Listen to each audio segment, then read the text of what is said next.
Traditional जो आपका college system है, रेगुलर कॉलेज जो होता है, और ओपन सिस्टम जो होता है, ओपन स्टडी वाला जो सेंटर होता है, उस पे क्या डिफरेंस है?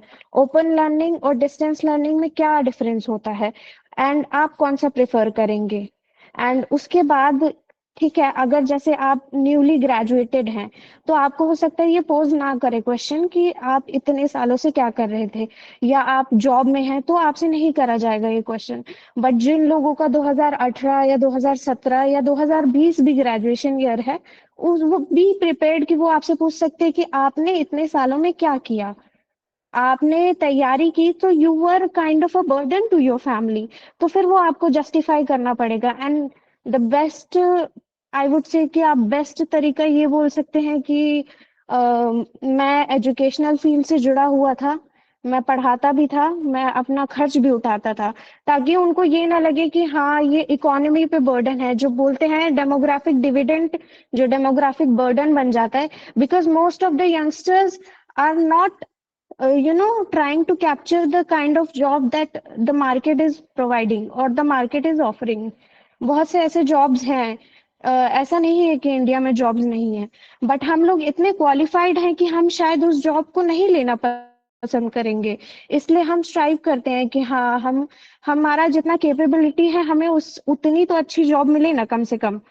आपकी इकोनॉमी में जॉब होगी, लेकिन आप आप एज अ ग्रेजुएट हैं तो आप पढ़ा सकते हैं। ऐसे बहुत सारी जगह होंगे कि आप एज अ प्रोफेसर बन सकते हैं, या आप कोई और काम कर सकते हैं, सेक्शन ऑफिसर बन सकते हैं, असिस्टेंट सेक्शन ऑफिसर बन सकते हैं। सो वाई सिविल सर्विसेज? तो उस टाइम पे आपको जस्टिफाई करना होगा कि आपके ग्रेजुएशन ईयर में और आप इतने देर में इस स्टेज पे पहुंचे हैं, तो उसमें उसके बीच में आपने क्या किया है?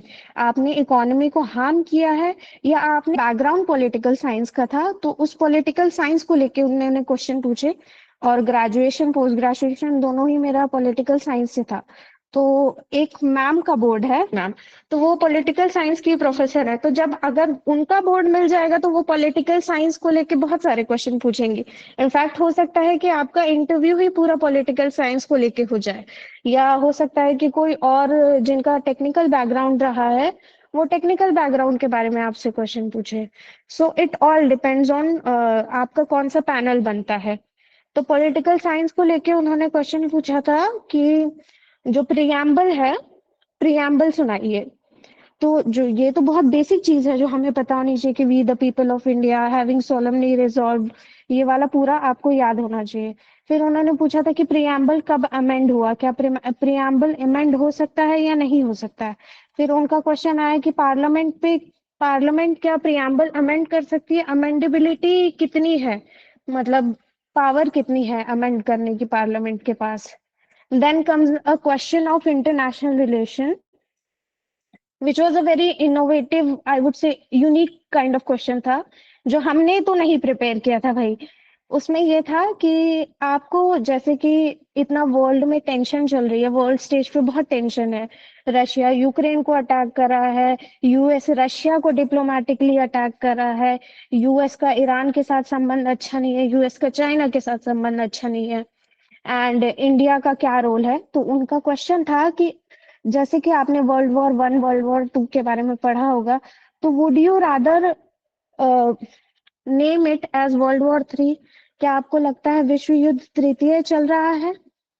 और तो मेरा यही आंसर था कि नहीं सर, विश्व युद्ध जो था उस टाइम पे मतलब बहुत हाईटेंस टेंशन थी।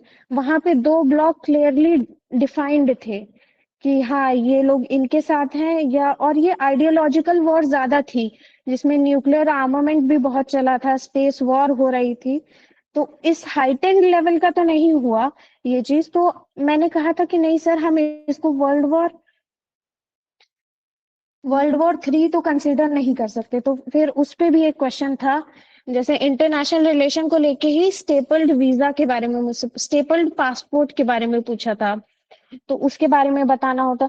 एंड ऐसा नहीं है कि जो इंटरव्यू पैनल होगा वो डायरेक्ट ऐसे रूडली ही आपसे बात करेगा, they will make you comfortable कि हाँ आप बताइए। और अगर आपको नहीं आ रहा है, हाँ जी संध्या जी, उसी दिन डिसाइड होगा बैचेस चलते हैं, उस टाइम पे डिसाइड किया जाता है कि कौन से बैच को किस वाले उसमें बोर्ड में देना है। तो वो आपको कंफर्टेबल फील कराएंगे, एंड आपको भी ये याद रखना है कि they are senior, but they consider you कि आप कुछ वर्दी हैं, तभी तो आप वहां बैठे हैं ना।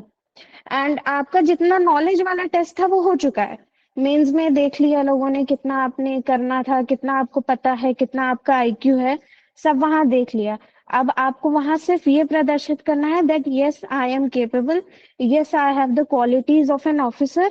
And even if you don't know, हो सकता है कि आपको बहुत सारी चीजें ना पता हो, जैसे स्टेपल्ड वीजा है, तो मुझे स्टेपल्ड वीजा के बारे में इतना नहीं पता था, फिर उन्होंने जो है हिंट दिया कि it is related to this चीज। तो मुझे ध्यान में आया कि हाँ मैंने स्टेपल्ड वीजा के बारे में पढ़ा है, फिर मैंने बताया।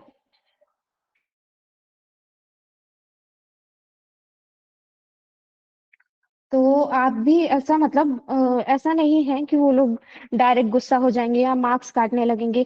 It interview is all about कि आप कितना ग्रेसफुली चीजों को आंसर करते हैं। और अगर आपको नहीं पता है तो आप बोल दीजिए sorry sir, I beg your pardon sir, sir क्षमा चाहेंगे, नहीं अभी ध्यान में आ रहा है। या अगर आपको लगता है कि हाँ मुझे सही आंसर नहीं पता, लेकिन आपको इतना आंसर पता है कि हाँ आप इस चीज को पहुंच जाएंगे, जैसे आप गेस लेना चाहते हैं कि मैं ये समझती हूँ कि इसका ये है, तो आप ये बोल सकते हैं सर अगर आपकी आज्ञा हो तो मैं एक गेस लेना चाहूंगी।